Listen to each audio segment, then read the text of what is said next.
How often do you feel like life is moving too fast, like the world around you is spinning out of control? Between the constant noise of notifications, the pressure to keep up, and the unpredictability of daily challenges, it's easy to feel overwhelmed. But what if the key to navigating this chaos wasn't found in the latest productivity hack or self-help trend, but in wisdom that stood the test of time for over 2,000 years? Stoicism, the ancient philosophy practiced by emperors, slaves, and thinkers alike, offers something rare, a way to cultivate unshakable resilience, no matter what life throws at you. Marcus Aurelius, one of history's most famous Stoics, put it perfectly: you have power over your mind, not outside events. Realize this, and you will find strength. That's the heart of Stoic resilience, not avoiding hardship, but transforming how you meet it. Today, we're diving deep into 28 timeless Stoic rituals designed to help you build modern resilience. These aren't abstract ideas or vague philosophies. They're practical, actionable steps you can start using right now to reclaim your calm, focus, and control. Think of them as daily mental exercises, like strength training for your mind.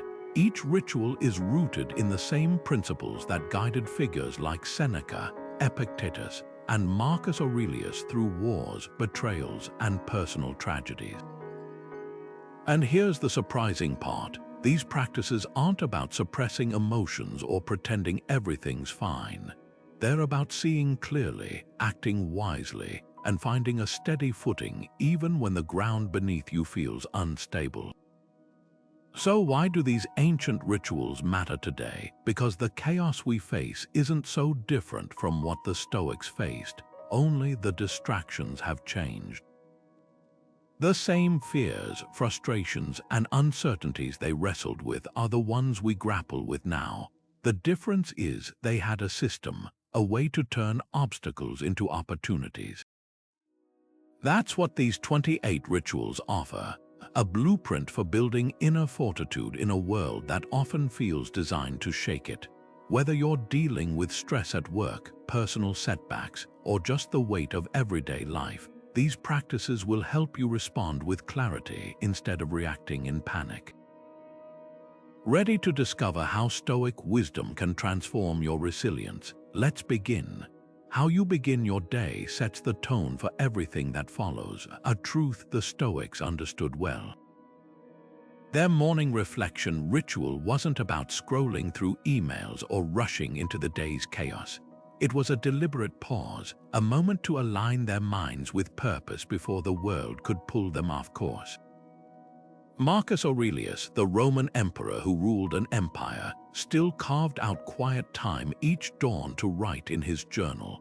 His private notes, now known as meditations, reveal how he mentally prepared for the day ahead, reminding himself of his values, anticipating challenges, and grounding himself in what truly mattered.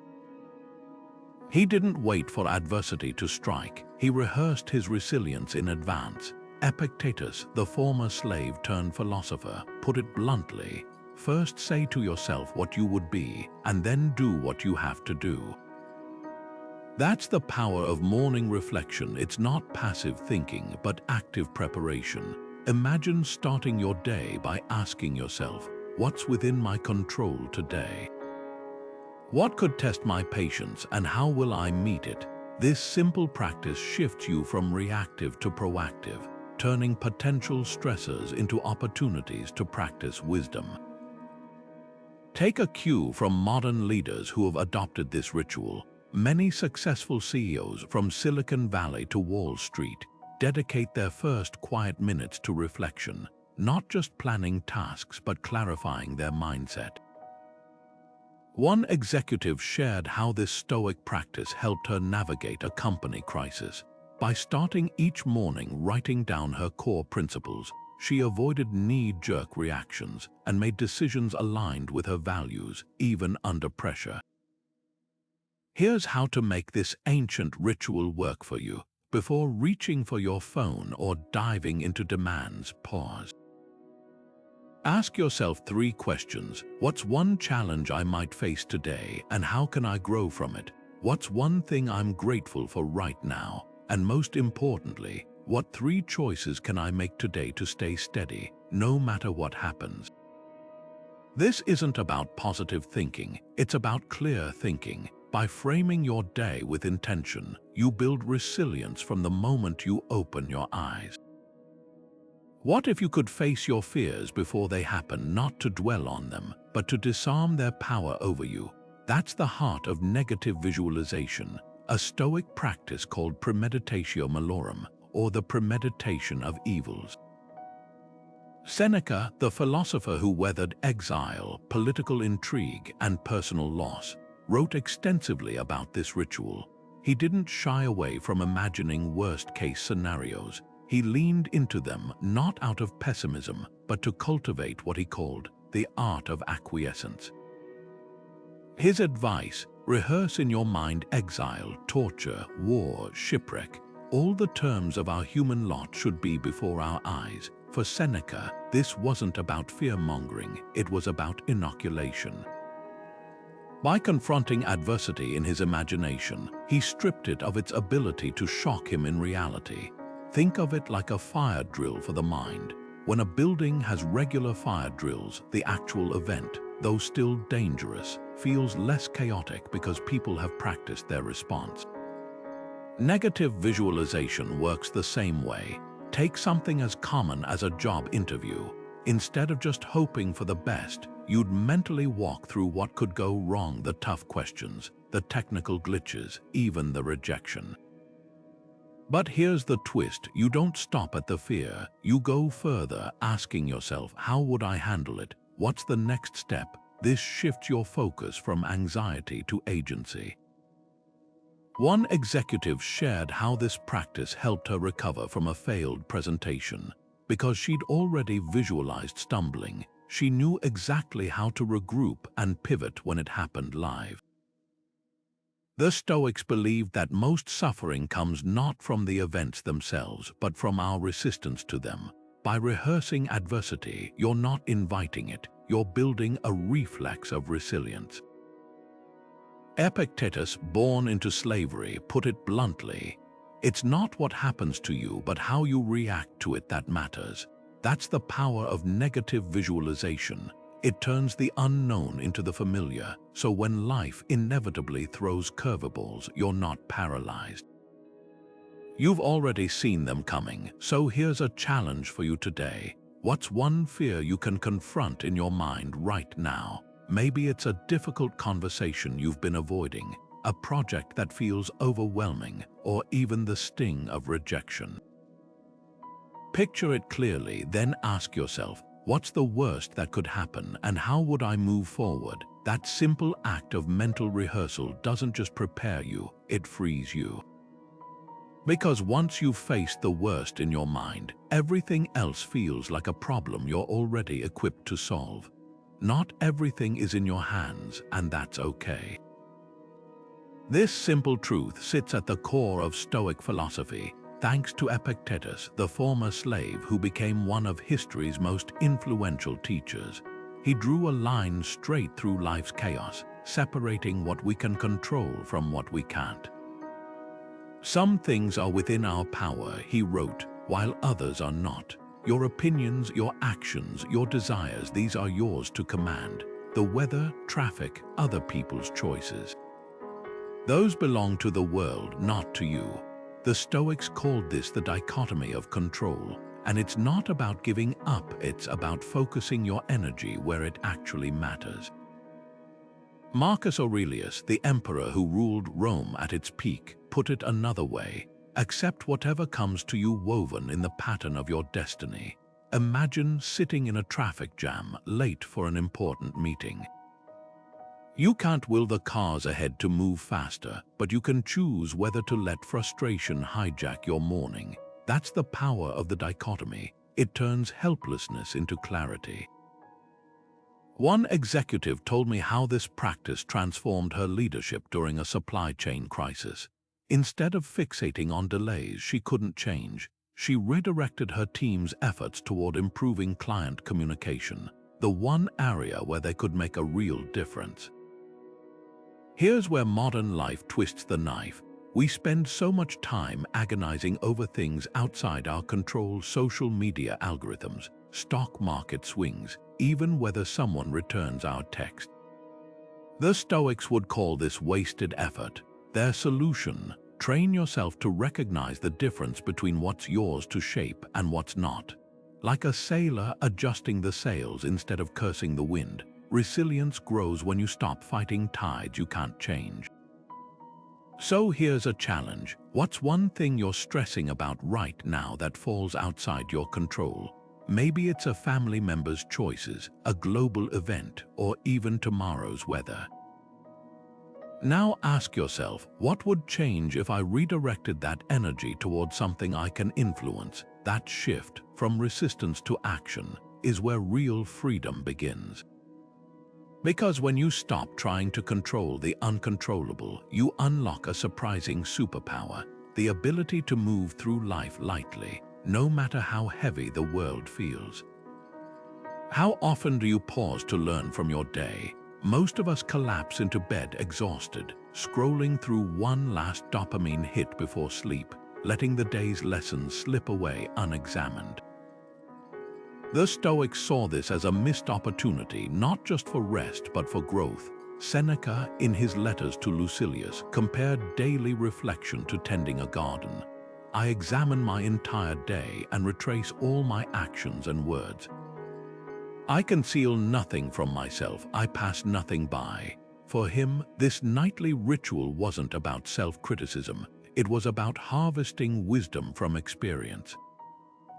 Imagine ending your day not with mindless distraction, but with purposeful reflection, asking yourself two simple questions: what went well today and why? What could I improve tomorrow? A tech entrepreneur I spoke with credits this practice with transforming his leadership. By spending just 5 minutes each night journaling 3 observations, 1 success, 1 challenge, 1 small act of kindness, he began spotting patterns in his decisions, leading to better choices under pressure. Marcus Aurelius modeled this beautifully in his meditations, writing lines like, "When you have done a good act, another's benefited. Why then do you look for a third thing to be thought to have done good, like fools?" His evening reviews weren't vanity exercises, they were accountability checks. He celebrated progress without applause and corrected missteps without self-flagellation. Here's how to adapt this ancient practice. Keep it short. Grab any notebook and answer 3 questions. What drained my energy today? What energized me? What's one thing I'd do differently? No elaborate prose needed, bullet points work. The magic happens in the consistency, not the word count. Over time, you'll notice something profound. The same challenges keep appearing until you learn from them. That's Stoic growth in action, not avoiding mistakes, but ensuring they teach you something new each time. So tonight, before sleep claims you, ask yourself, what's one lesson today taught me? Maybe it's noticing how rushing through meals leaves you unsettled, or how a 5-minute walk reset your focus. These tiny revelations compound. As Seneca promised, each day acquire something that will fortify you against poverty, against death, indeed against other misfortunes as well. Your evening review isn't just about today, it's planting seeds for a wiser tomorrow. What if every obstacle was a gift, not just something to endure, but an essential part of your story? The Stoics called this radical acceptance amor fati, the love of fate. Nietzsche, who admired Stoic philosophy, expanded on this idea, writing, "My formula for greatness in a human being is amor fati, that one wants nothing to be different, not forward, not backward, not in all eternity." It's not passive resignation, it's active embrace. Marcus Aurelius put it in starker terms. The impediment to action advances action. what stands in the way becomes the way. That's the alchemy of resilience, taking what life hands you and forging it into strength. Consider the story of an Olympic runner who shattered her leg months before the Games. Doctors said she'd never compete again. Instead of despairing, she used the recovery time to study race strategy, visualizing every step. When she returned, she wasn't just healed, she was smarter, more intentional. The injury forced her to train differently, uncovering weaknesses she'd ignored when she was healthy. Years later, she called it the best thing that ever happened to her career. That's amor fati in action. The setback didn't break her, it remade her. The modern world often tells us to avoid pain at all costs, to chase comfort like it's the ultimate goal. But the Stoics understood that struggle isn't the enemy, it's the teacher. A startup founder I spoke with echoed this after losing his biggest client. At first, it felt like failure. Then he asked himself, what if this collapse forces me to build something better? Within a year, he'd diversified his business, creating products he'd never considered when relying on that one client. The loss didn't ruin him, it freed him. Here's the challenge. What's one difficulty you're facing right now that feels like a roadblock? Maybe it's a rejection, a financial strain, or a relationship strain. Now flip the script, ask yourself, how could this very situation be shaping me for something I can't yet see? Amor fati isn't about pretending hardships don't hurt. It's about trusting that even the sharpest stones on your path are polishing you, step by step. When you stop resisting fate and start learning from it, you unlock a profound truth. The obstacles aren't in your way, they are the way. Your breath is your anchor in chaos, a truth the Stoics understood centuries before modern science confirmed it. Clean's, successor to Zeno and one of Stoicism's early pillars, saw the breath as more than a biological function. He called it the bridge between body and mind. In his teachings, he linked steady, intentional breathing to mental clarity, arguing that controlling the breath was the first step to mastering one's reactions. When emotions surge like a storm, your breath is the one thing you can always reclaim. Epictetus, the philosopher who turned adversity into wisdom, put it plainly: if you seek tranquility, do less, or more accurately, do what's essential. And what's essential, breathing deeply, is a good start. Imagine standing in a crowded room, tension thick in the air, your heart racing before a big presentation. The Stoics wouldn't tell you to suppress the nerves, they'd urge you to anchor yourself in the rhythm of your breath. This isn't just philosophy, it's physiology. When you slow your breathing, you signal your nervous system to shift from panic to presence. One executive shared how this practice saved him during a high-stakes negotiation. Instead of reacting to a provocateur, he paused, counted 4 silent breaths, and regained his composure. By the time he spoke, his voice was steady, his mind sharp. The deal closed in his favor, not because he ignored the stress, but because he used it as fuel. Here's how to bring this ancient ritual into your life. Try the 4-7-8 technique.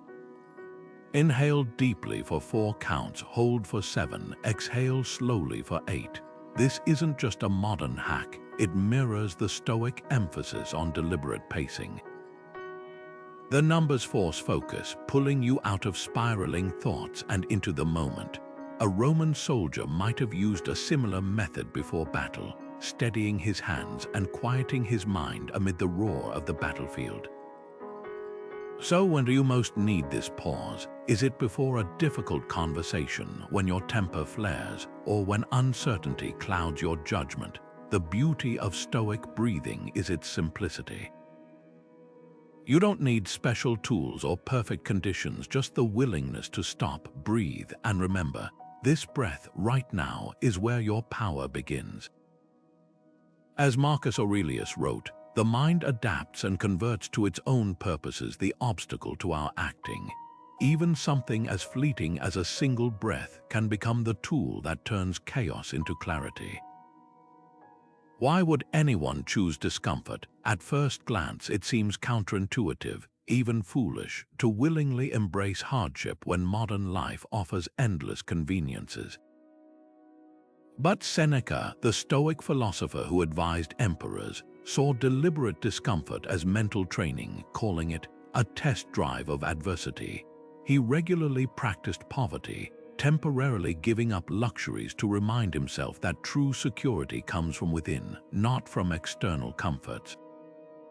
In one letter, he wrote, "Set aside a certain number of days during which you shall be content with the scantiest and cheapest fare, saying to yourself the while, 'Is this the condition that I feared?'" His point wasn't to glorify suffering, but to prove something profound. Resilience isn't built in comfort.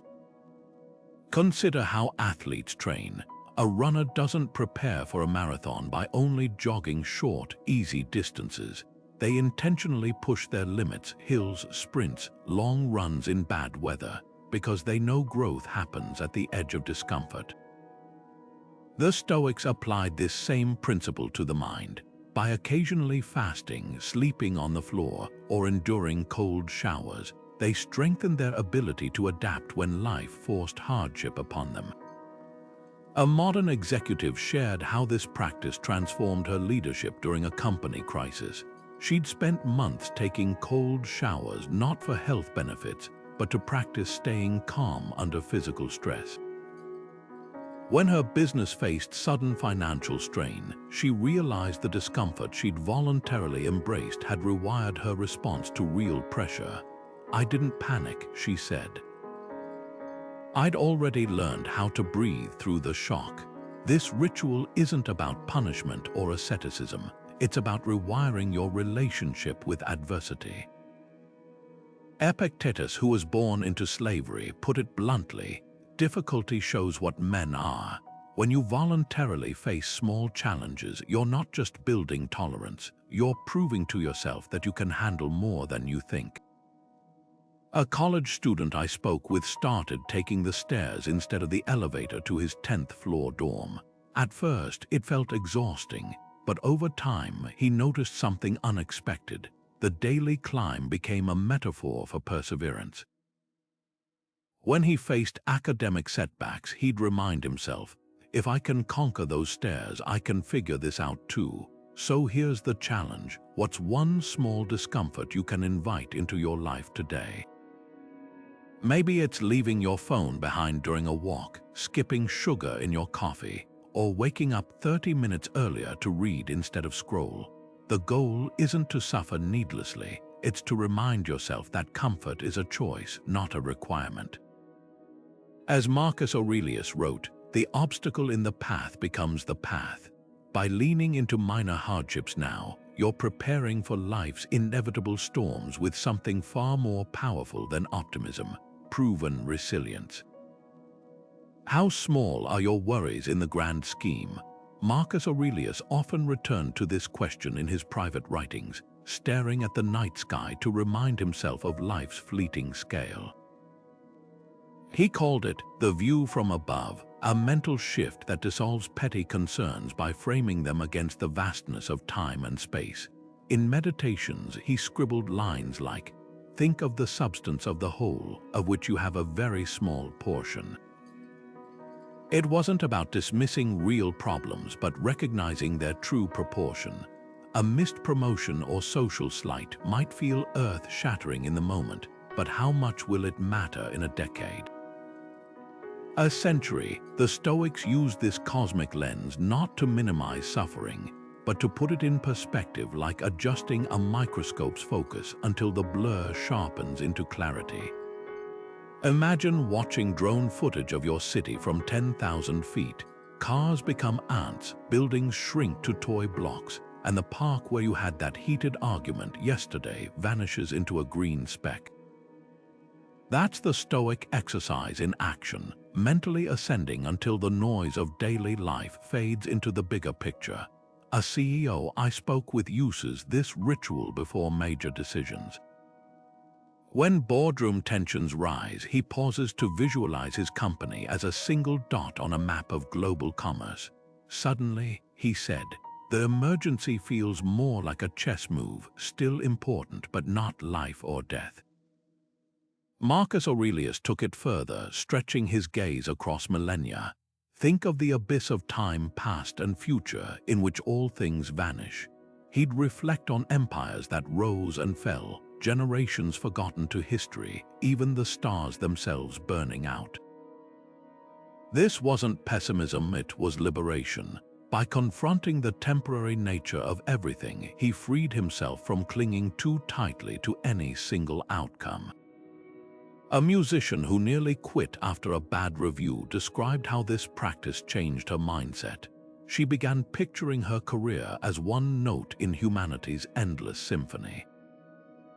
The sting faded when I realized no single critic's opinion would echo through time, she said.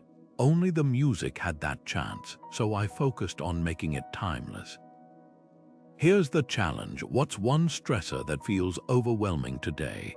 A financial worry, a relationship strain, a professional setback. Now zoom out, not to dismiss it, but to see it in context. Ask yourself, will this still weigh on me in 5 years? How would it look to someone observing my life from space? The view from above doesn't erase problems, it reveals their true size. And when you see them clearly, you realize something profound. Most storms that feel like hurricanes are really just ripples on an endless ocean. As Aurelius wrote, everything's destiny is to change, to perish, to be renewed. Your resilience grows when you stop fighting tides and start riding them. What if remembering death could help you live fully? At first, it sounds jarring, even morbid, to dwell on mortality. But the Stoics turned this awareness into one of their most powerful practices. Memento Mori, Latin for remember you must die. Far from being a dark fixation, this ritual was designed to sharpen life's meaning. Seneca, who witnessed how easily time slips away, wrote, "You act like mortals in all that you fear, and like immortals in all that you desire." His point: we waste endless hours chasing trivialities, forgetting that our days are numbered. The Stoics didn't use death to incite fear, they used it to ignite urgency. Consider the story of a journalist who survived a car crash by inches. In the suspended moment before impact, she later recalled, her life didn't flash before her eyes, her priorities did. "I didn't think about my job title or my unfinished to-do list," she said. "I thought about the people I loved and the stories I hadn't told yet." That clarity stayed with her. Within a year, she'd written the novel she'd postponed for decades and repaired a fractured relationship with her sister. The near miss didn't paralyze her, it propelled her. That's Memento Mori in action. Death as a compass, pointing us toward what truly matters. Marcus Aurelius kept a skull on his desk as a visceral reminder. Not to wallow, but to ask, is this how I want to spend my one precious life? A modern executive adapted this by setting a daily alarm labeled "Last Day." When it chimed, he'd pause and ask, if this were my final evening, would I be proud of how I spent it? Some days, the answer reshaped his choices, delegating a petty argument, calling his father instead of scrolling, or finally starting that passion project. Here's the heart of the practice. Mortality isn't meant to haunt you, it's meant to focus you. The Stoics knew that death strips away pretense, revealing what's left when all the noise fades. So here's your challenge today. What would you do differently if this were your last year? Not in a grandiose bucket list way, but in the quiet, daily choices. Would you linger over coffee with a friend instead of rushing? Would you silence the critic in your head and create something bold? As Seneca warned, life is long if you know how to use it. Memento Mori isn't about counting days, it's about making days count. Words can turn chaos into order, a truth the Stoics knew intimately. Their journals weren't just diaries, they were mental workshops where raw emotions and scattered thoughts were hammered into clarity. Marcus Aurelius, the most powerful man in Rome, scribbled his meditations by candlelight, not for an audience but for himself. His private pages filled with reminders like, "Waste no more time arguing what a good man should be." B1 reveal how writing crystallized his philosophy into action. He didn't just think about Stoicism, he conversed with it on paper, turning abstract principles into daily guideposts. Epictetus, the philosopher who taught that we control nothing but our own minds, took this further. He urged his students to engage in self-dialogue, writing, "If you wish to improve, be content to appear clueless or stupid in extraneous matters."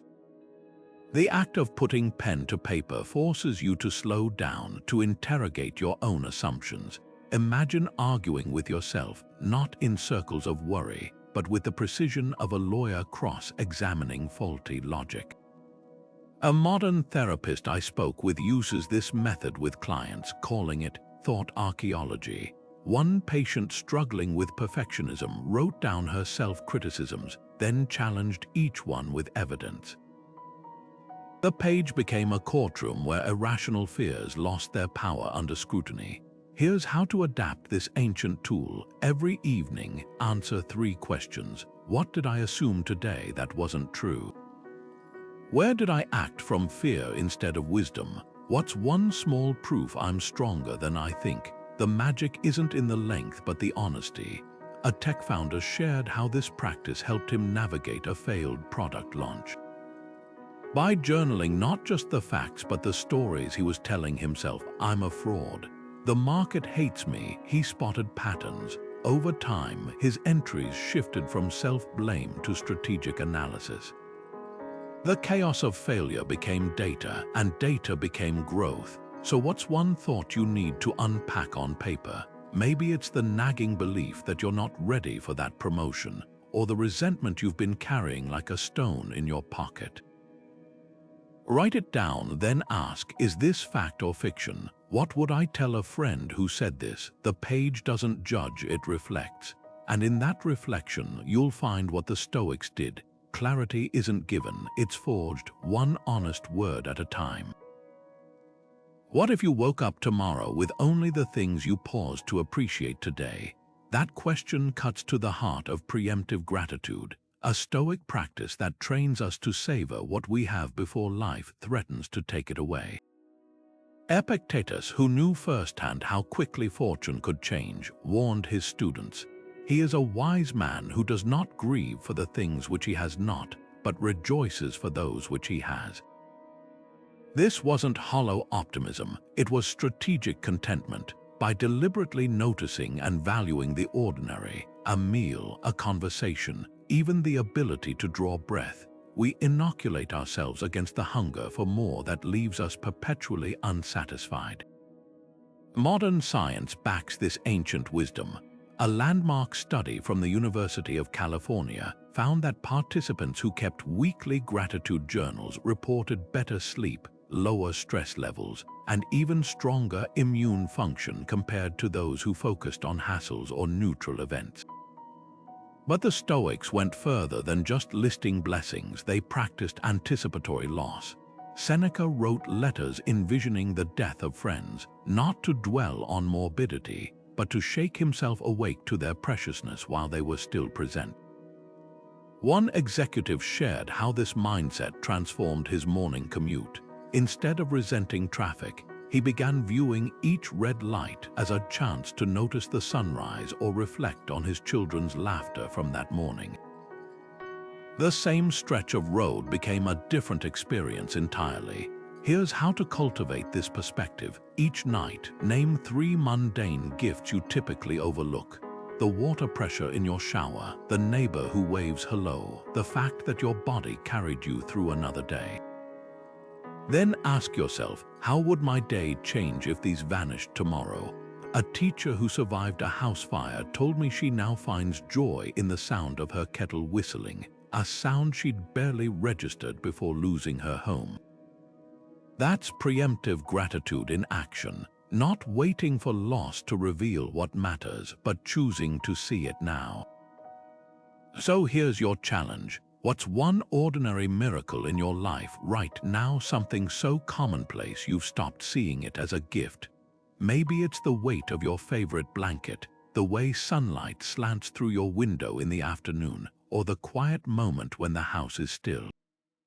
Epictetus would urge you to hold it gently, like sand slipping through your fingers, and let that awareness sharpen your joy, because gratitude isn't just a feeling, it's a practice, a daily decision to feast on the present before life asks you to fast.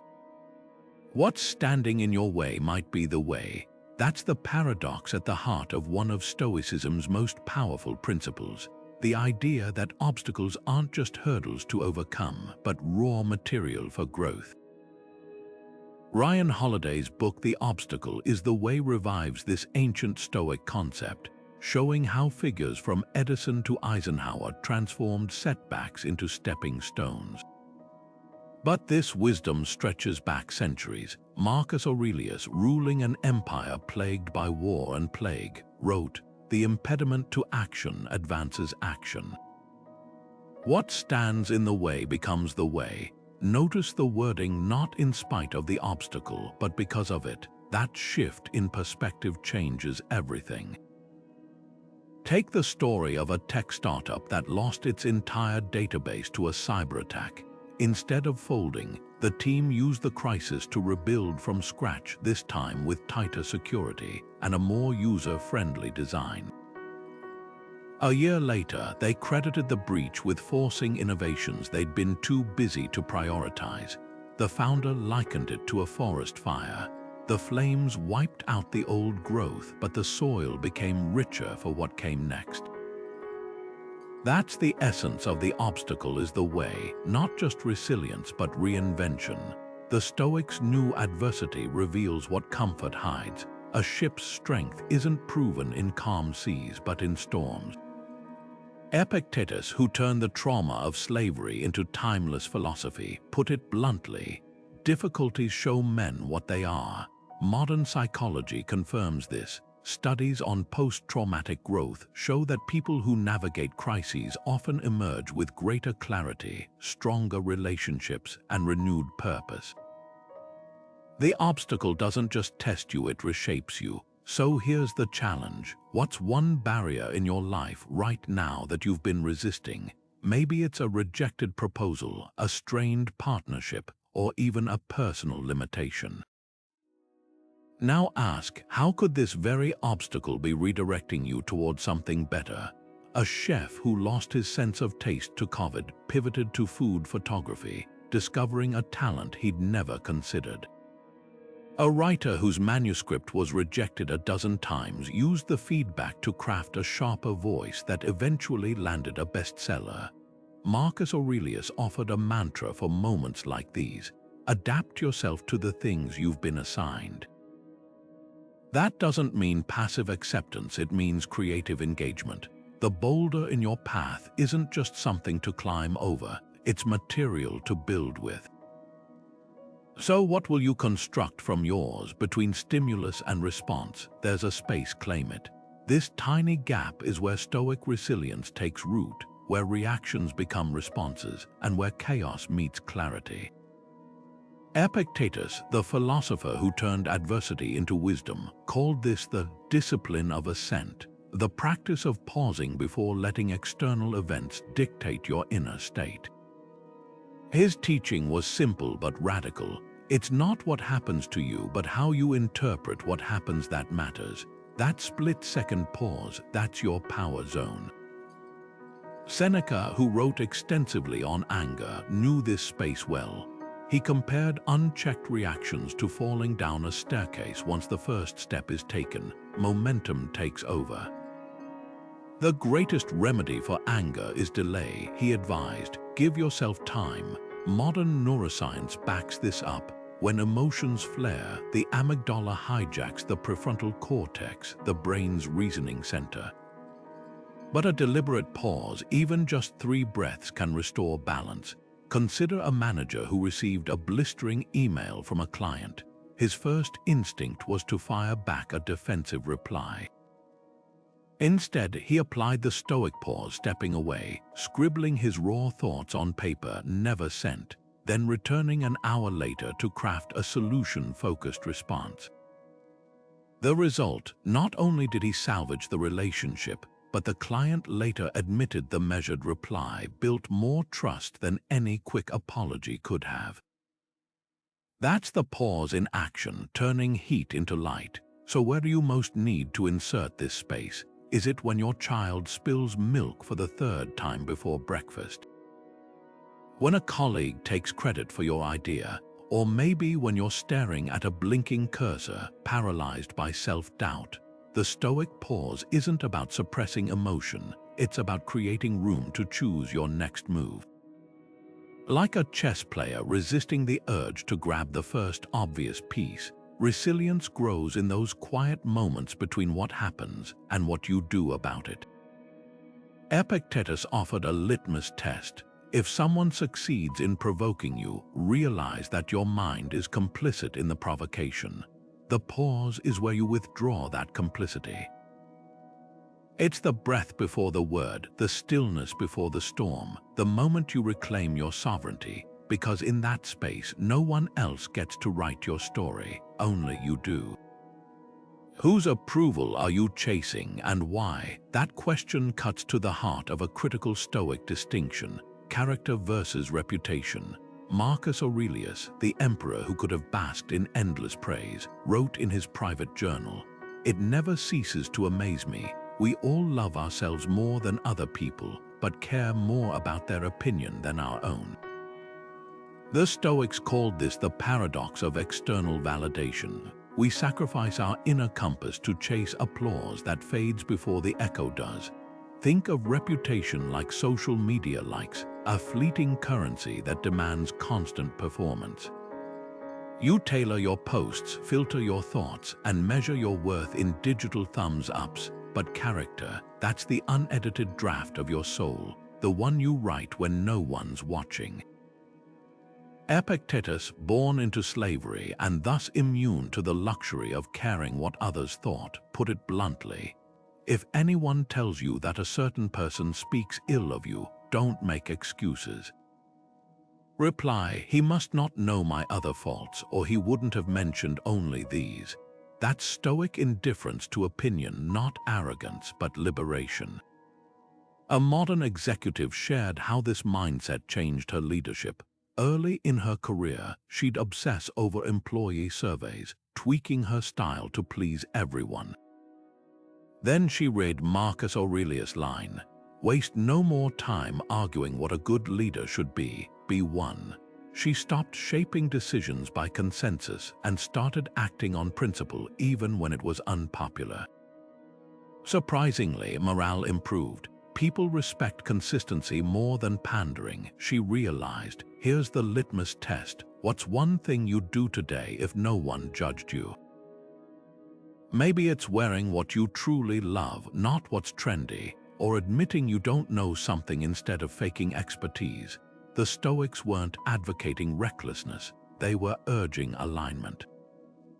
When your actions flow from integrity rather than image, you trade the exhaustion of performance for the endurance of purpose. Consider the oak tree. It doesn't bend to prove its strength to the wind. It stands firm and lets the storm move around it. That's the power of character. It doesn't need to announce itself. As Seneca wrote, "A good person shines like a light. You don't need to tell people it's bright." So tomorrow morning, before you step into the world's gaze, ask yourself this: will I live by my own light today, or spend my day reflecting others' expectations? The answer will chart your path, not to admiration, but to authenticity. When was the last time you truly listened, not just waited for your turn to speak, but absorbed the world without rushing to label it? The Stoics revered silence not as emptiness, but as fertile ground for wisdom. Zeno, the founder of Stoicism, taught that the ears are the gateway to understanding, while the tongue often barricades it. His most famous lesson on restraint came after a student rambled endlessly. Zeno simply covered his mouth with his fingers, saying, "The reason we have 2 ears and 1 mouth is that we may listen more and talk less." Centuries later, Epictetus sharpened this idea. We have 2 ears and 1 mouth so we can listen twice as much as we speak, but how many of us use them in that proportion? Modern life treats silence like a glitch to be fixed: background music in elevators, podcasts during commutes, screens in waiting rooms. We've forgotten that some of history's greatest breakthroughs came in quiet moments. Newton formulating gravity while secluded during the Great Plague, Marie Curie making discoveries in her silent lab. A CEO I interviewed credits his company's turnaround to instituting Silent Wednesdays, no internal meetings, just deep work and active listening. The best ideas, he said, weren't born in brainstorming sessions but in the spaces between them. Try this experiment for 1 day: speak only when necessary, not as a vow of muteness but as a filter for your words. Notice how often you interrupt to affirm your own presence, or how quickly complaints rise to your lips when left unchecked. A teacher who practiced this told me she uncovered a pattern. My most regrettable words always came from filling silence out of discomfort. By pausing before speaking, she began hearing her students' unasked questions, the tremble in a voice before a test, the hesitation masking confusion. Epictetus warned that wasted words are like spilled water. You can't gather them back. Imagine the energy saved by not rehearsing arguments in your head, or the clarity gained when you stop narrating your life and start living it. The Stoics didn't fear silence, they mined it. In that quiet, you might hear something startling, your own wisdom. So here's the challenge: what could you learn by speaking less today? Not just from others, but from the voice that only speaks when the noise stops, the one that's been waiting patiently beneath all your words. How are you linked to everyone around you? That question lies at the heart of sympatheia, the Stoic concept of interconnectedness that sees all people, and even the cosmos itself, as threads in the same vast tapestry. Marcus Aurelius often gazed at the stars to remind himself of this unity, writing, "What benefits the hive benefits the bee." For him, the universe wasn't a cold, mechanical void but a living, breathing whole where every action rippled outward. He imagined himself as both a fragment of this grand design and inextricably tied to it, like a single note in a symphony that only makes sense when heard alongside all the others. The philosopher Hierocles took this further with his circles of concern, a series of concentric rings representing our expanding spheres of responsibility. At the center, yourself, the next ring, family, then neighbors, community, nation, and finally, all of humanity. The Stoic exercise regularly pull those outer circles inward. Treat a stranger as you would a sibling, a foreigner as you would a fellow citizen. This wasn't naive idealism, it was practical psychology. When we see others as extensions of ourselves, compassion stops being an obligation and starts feeling like a reflex. Consider environmental stewardship, an area where interconnectedness becomes undeniably visible. A farmer switching to regenerative agriculture isn't just improving his own soil, he's contributing to cleaner water downstream, healthier ecosystems, and even slowing climate change for distant communities. The Stoics would call this sympatheia in action, recognizing that your choices, however small, are never truly isolated. A tech CEO who adopted this mindset shared how it transformed her company's approach. After realizing their e-waste was poisoning rivers halfway across the world, they redesigned products for easier recycling, not just for PR, but because, as she put it, those affected by our waste are just as much us as our employees. So here's the challenge: how can you act for the greater good today, not in a grand, abstract way, but through tangible steps that tighten those circles? Maybe it's buying from a local business to strengthen your community, or listening to a colleague's idea with the same attention you'd want for your own. Even pausing to pick up litter in your neighborhood reinforces that thread of connection. As Marcus Aurelius wrote, "What doesn't benefit the hive doesn't benefit the bee."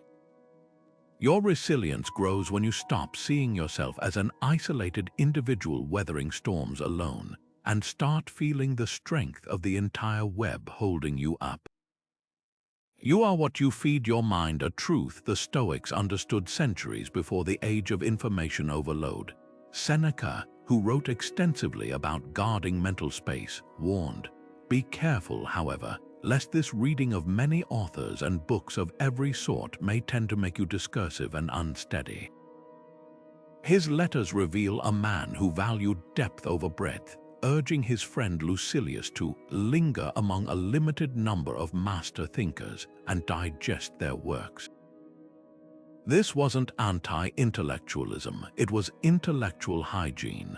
Just as you wouldn't eat every dish at a buffet, why consume every thought within reach?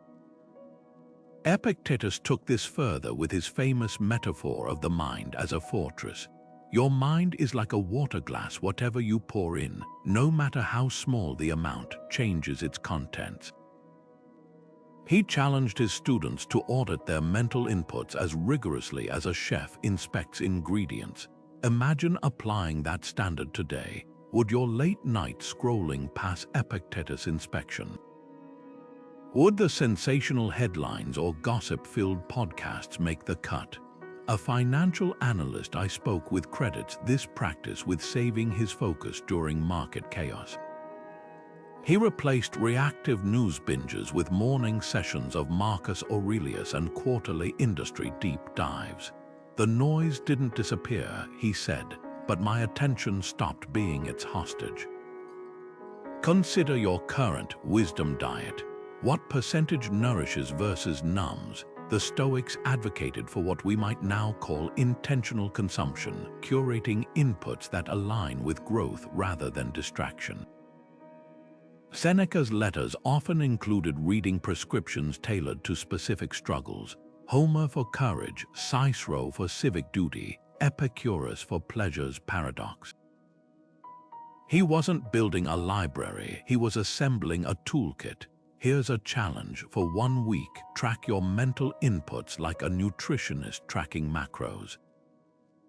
Every time you read, watch, or listen, ask, is this building my resilience or depleting it? You might discover that certain guilty pleasure content leaves you more drained than entertained, while a single page of meditations fuels your day. The goal isn't austerity, it's awareness. As Seneca noted, you don't need more books, you need more understanding. So what's one source you've been consuming that deserves a smaller portion on your plate? Maybe it's the outrage-fueled podcast that leaves you irritable, or the social media account that swaps substance for snark. The Stoics would urge you to replace it not with emptiness, but with something that fortifies your clarity. After all, your mind is the one garden no one else can tend. Storms reveal the strength of anchors, and turbulence reveals the depth of your equanimity. The Stoics didn't chase a life free of chaos. They cultivated an unshakable calm within it. They called this state apatheia, a term often misunderstood as apathy. But where apathy numbs, apatheia clarifies. It's not the absence of feeling, it's the mastery of response. Marcus Aurelius, who ruled Rome through wars and plagues, wrote, "You have power over your mind, not outside events." Realize this and you will find strength. That strength isn't passive indifference, it's active steadiness, like a tree bending in a hurricane but never breaking. Picture a pilot navigating severe turbulence. Passengers may grip their seats, eyes wide with fear, but the pilot's hands remain steady on the controls. Why? Because they've trained for this. They've practiced in simulators, studied weather patterns, and internalized one truth: panic doesn't land, the plane procedure does. The Stoics were those pilots of the mind. Seneca, who faced exile and political persecution, compared life to a sea voyage. The fool complains the wind is against him. The wise man adjusts his sails. Modern psychology echoes this ancient wisdom. Studies on elite performers, from athletes to surgeons, show they share one trait: the ability to stay present under pressure. Their secret: they don't resist the storm, they focus on their anchors. A firefighter once described how this mindset saved lives during a collapsing building rescue. "Training takes over when fear shows up," he said. "You don't think about the flames, you think about the next step. So what's your anchor when life gets rough?" Maybe it's your breath, a mantra, or the simple question, "What's within my control right now?" The Stoics knew chaos isn't the exception, it's the rule.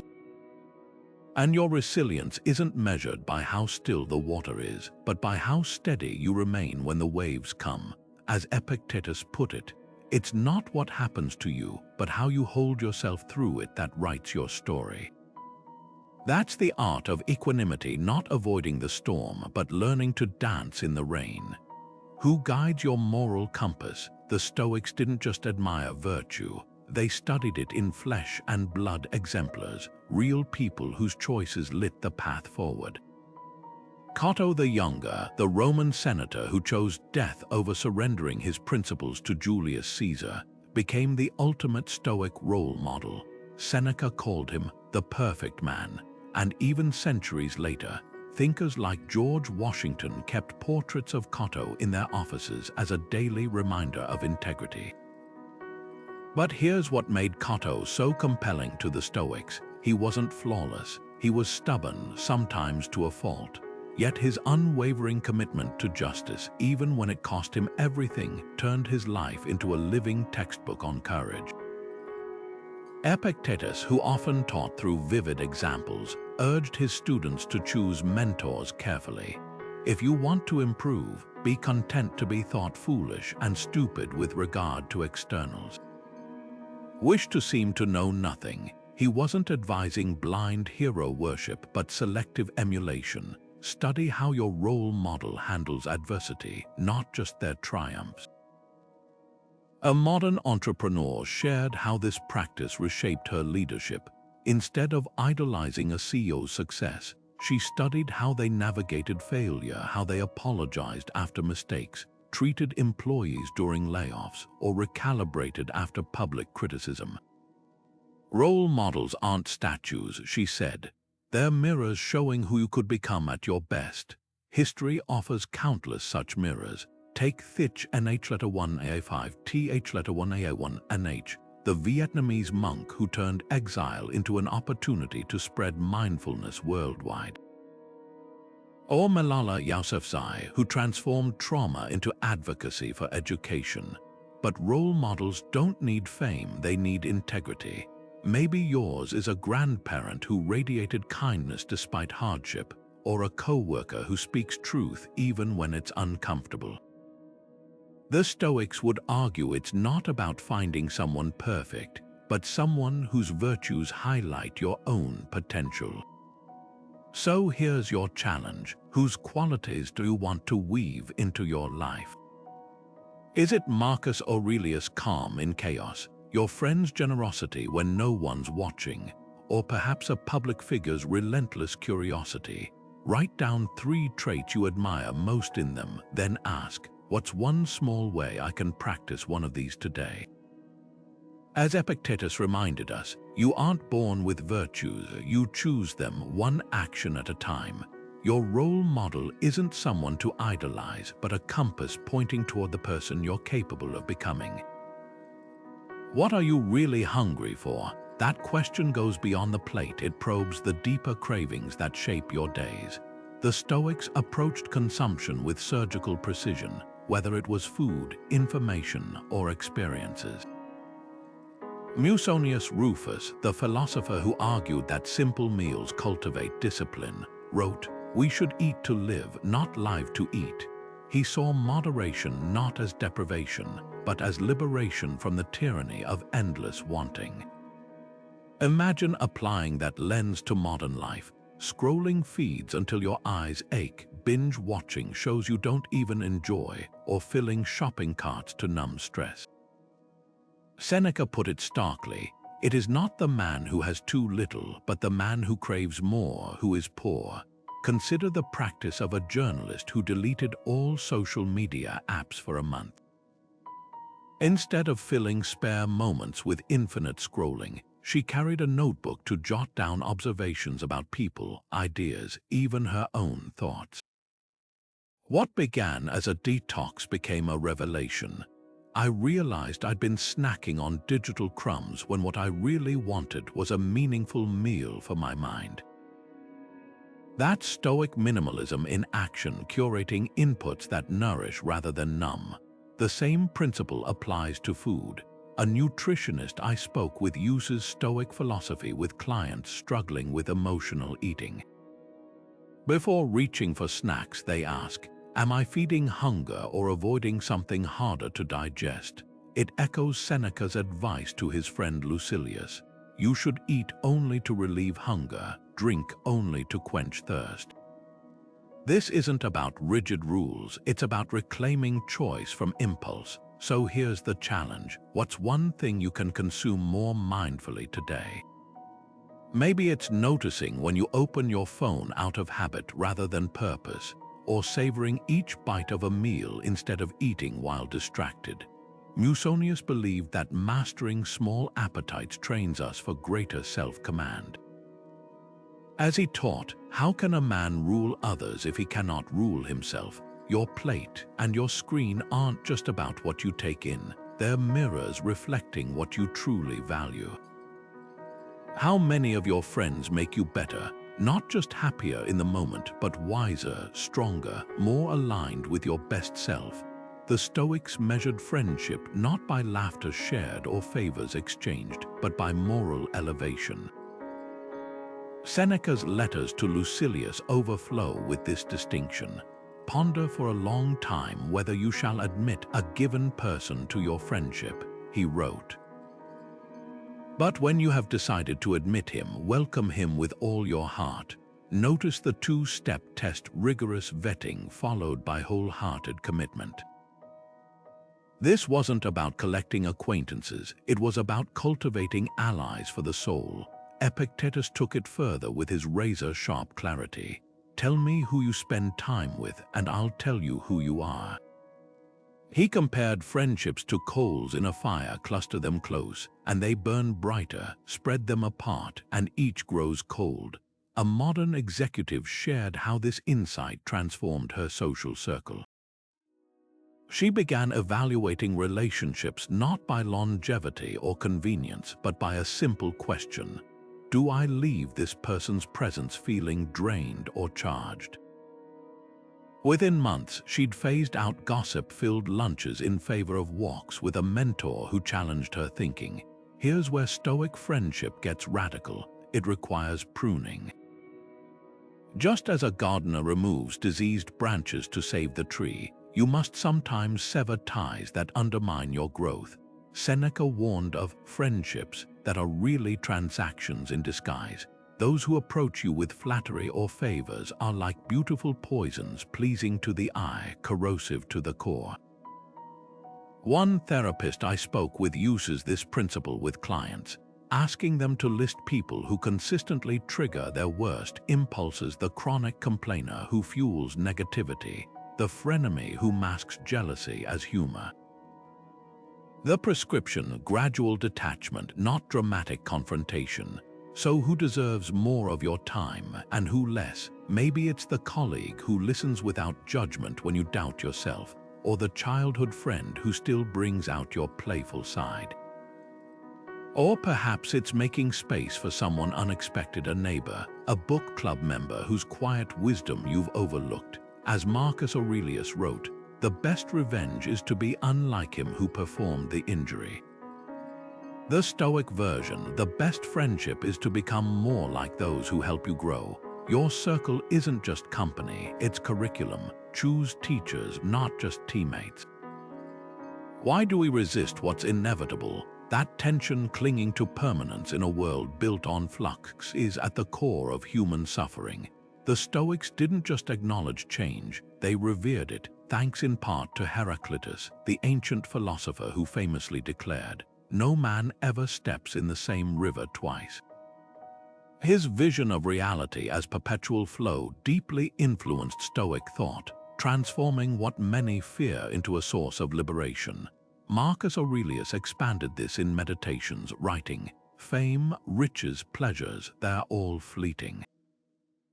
The only thing truly yours is your capacity to flow like a river, adapting without resistance." For the Stoics, impermanence wasn't a threat, it was the very rhythm of existence.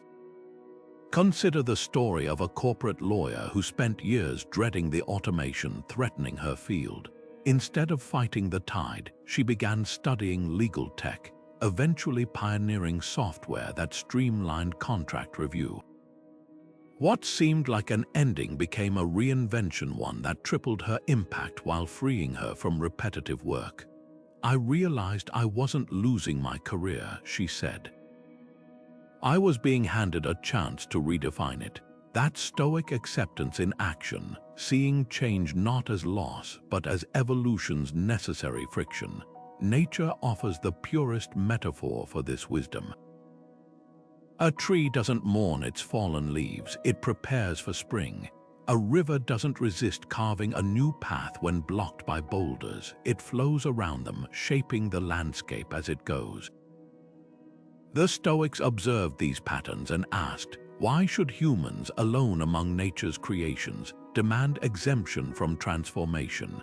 Epictetus, who witnessed emperors rise and fall, put it bluntly, "You are a soul carrying a corpse, as the saying goes."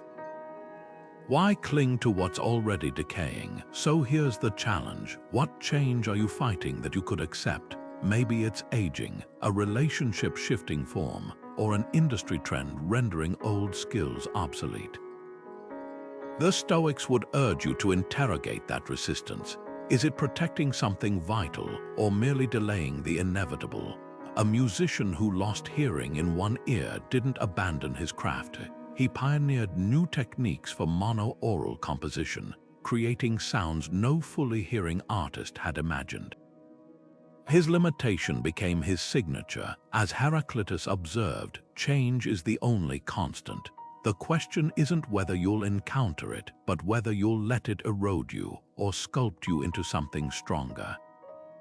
Can you laugh at life's absurdities? The Stoics knew that humor wasn't just a distraction from hardship, it was a lens to reframe it. Democritus, the ancient philosopher known as the laughing sage, took this idea to its extreme. While others wept at human folly, he chuckled, seeing the cosmic joke in our self-importance. His philosophy wasn't about mockery, but perspective. When you zoom out far enough, even the most crushing setbacks reveal their ridiculous edges. Seneca, who faced exile and political turmoil, echoed this in his letters. It is more civilized to make fun of life than to bewail it. Notice the word civilized. He saw humor as a mark of wisdom, not frivolity. Modern comedians embody this Stoic spirit perfectly.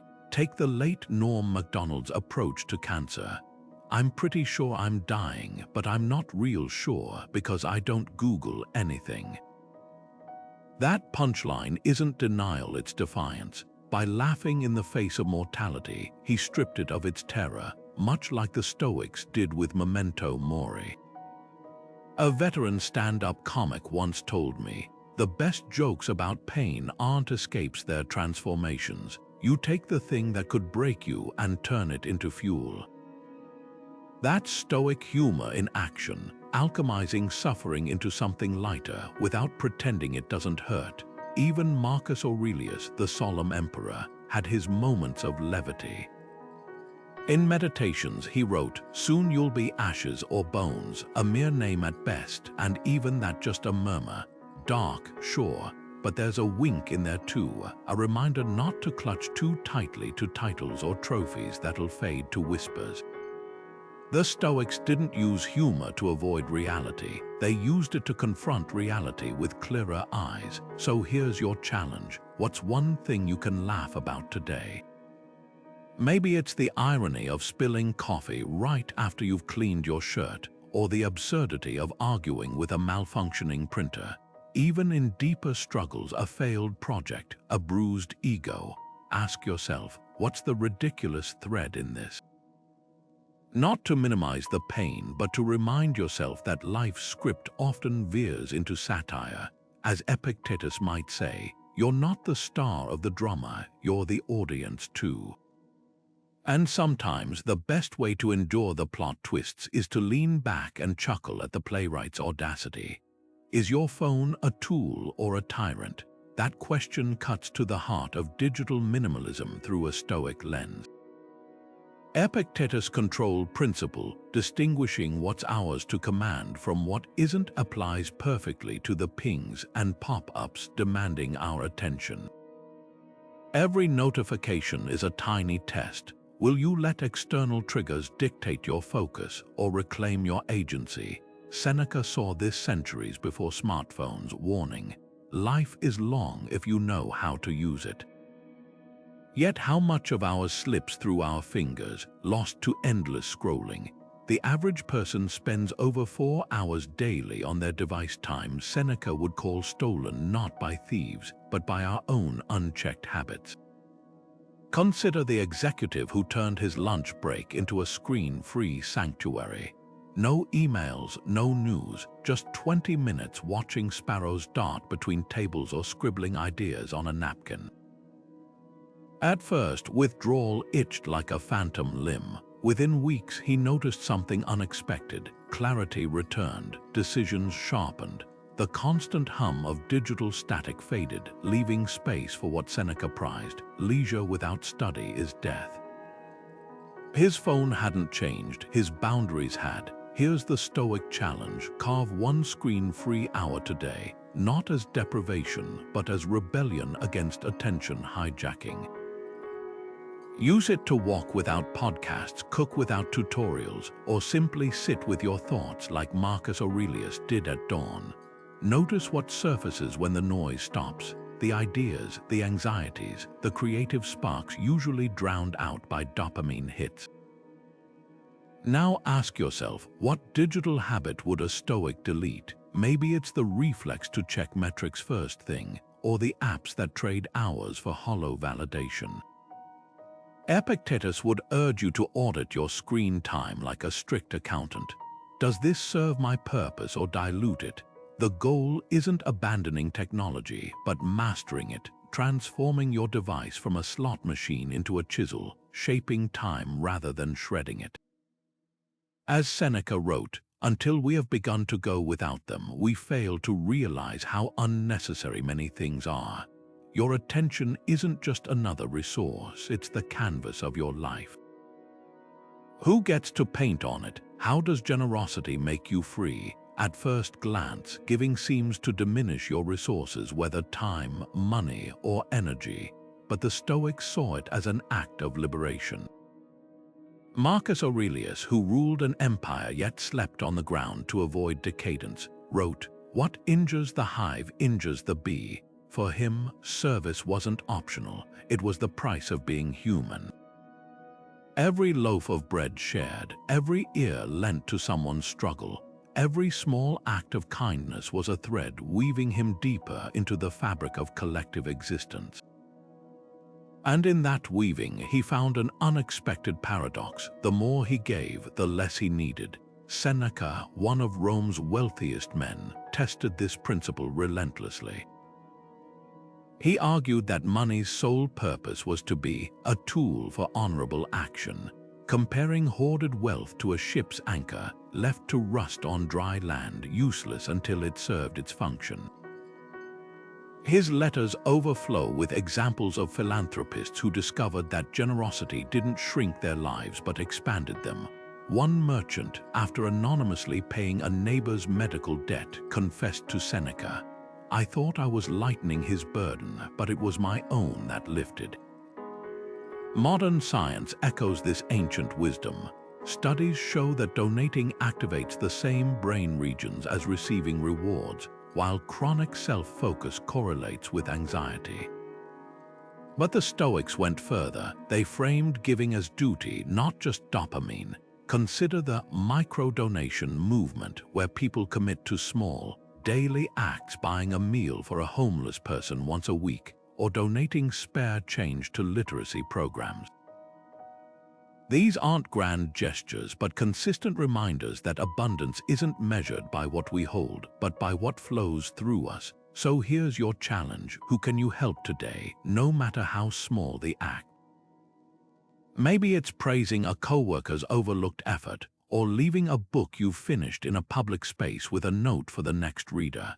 The Stoics didn't wait for wealth or perfect circumstances to give. They started where they stood. As Epictetus, born into poverty, taught, no one is poor who can offer even a crumb with an open hand. Your freedom begins when you realize that giving isn't loss. It's the release of everything that never truly belonged to you anyway. What weight are you carrying that isn't yours? That question cuts to the heart of Stoic forgiveness, a practice not about excusing others, but freeing yourself. The Stoics saw resentment as a poison you drink while hoping the other person suffers. Epictetus, who endured slavery before becoming philosophy's most influential teacher, put it bluntly: forgive others for their actions, not because they deserve it, but because you deserve peace.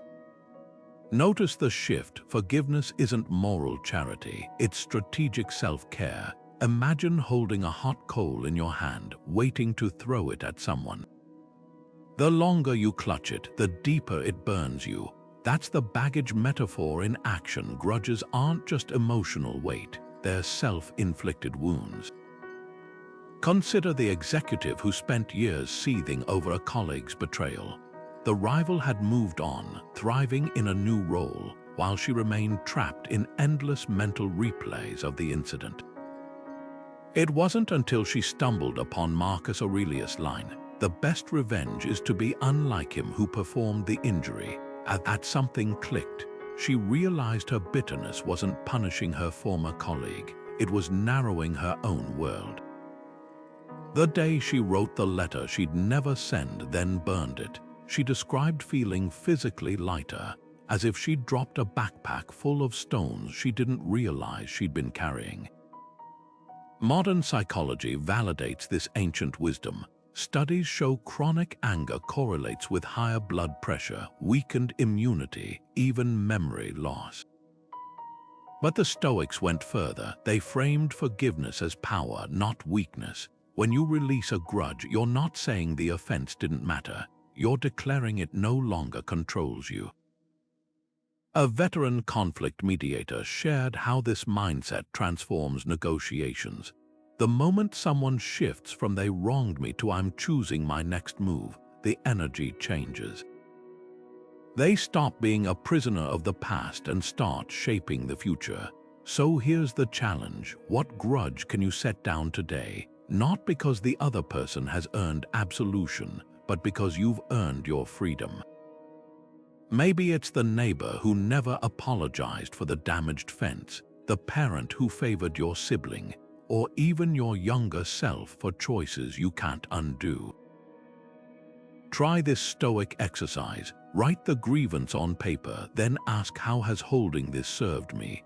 What might I gain by releasing it? Then light a match and watch the words turn to ash. As the smoke rises, imagine your resentment dissolving with it. You'll discover what Epictetus promised. No one can hurt you unless you let them, not with their actions, but with your reaction. The weight was never yours to carry. The open road ahead always was. Even warriors need to recharge, a truth the Stoics honored not as weakness, but as wisdom. Seneca scolded those who burned midnight oil chasing empty pleasures, writing, "The part of life we really live is small. The rest is not life, but merely time." For him, squandering nights wasn't just exhaustion. It was stealing from your own potential. Imagine a soldier sharpening his sword by firelight. ignoring his blistered hands until the blade slips in battle. That's what sleep deprivation does to your judgment. It dulls your edge when you need it most. Marcus Aurelius took this further, framing rest as strategic preparation. When you arise in the morning, think of what a precious privilege it is to be alive, to breathe, to think, to enjoy, to love. His words reveal a startling insight. Tomorrow's resilience is forged tonight. Consider the ritual of Roman centurions who oiled their armor before sleep, not just maintaining tools but honoring their purpose. Your bedtime routine can be that same act of reverence. A Navy SEAL I spoke with credits Stoic sleep hygiene for surviving Hell Week. While others collapsed from exhaustion, he'd trained himself to wind down deliberately. No screens, no stimulants, just 10 minutes reviewing the day's lessons and visualizing the next morning's tasks. The difference wasn't stamina, he said. It was the ability to fully recover in brief windows. That's Stoic sleep, not passive collapse but active restoration. Here's how to transform your nights into a resilience ritual. Begin with Seneca's evening audit. As you lie in bed, ask, did I use today wisely? What would make tomorrow meaningful? Then borrow from Marcus Aurelius' practice of pre-sleep visualization. Picture yourself waking refreshed, tackling challenges with calm focus. This isn't wishful thinking, it's neural rehearsal. Studies show that imagining restful sleep can lower heart rate and cortisol levels, priming your body for recovery. So here's your challenge tonight. What's one way you can honor your need for rest?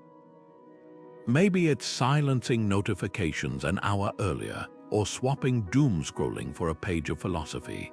Even small shifts using blackout curtains like a Spartan's tent, or sipping chamomile like Seneca's tonic for philosophers, signal to your mind that sleep isn't surrender. It's the silent strategy session where tomorrow's resilience is drafted. As Epictetus might say, you don't rise to the occasion, you sink to the level of your preparation.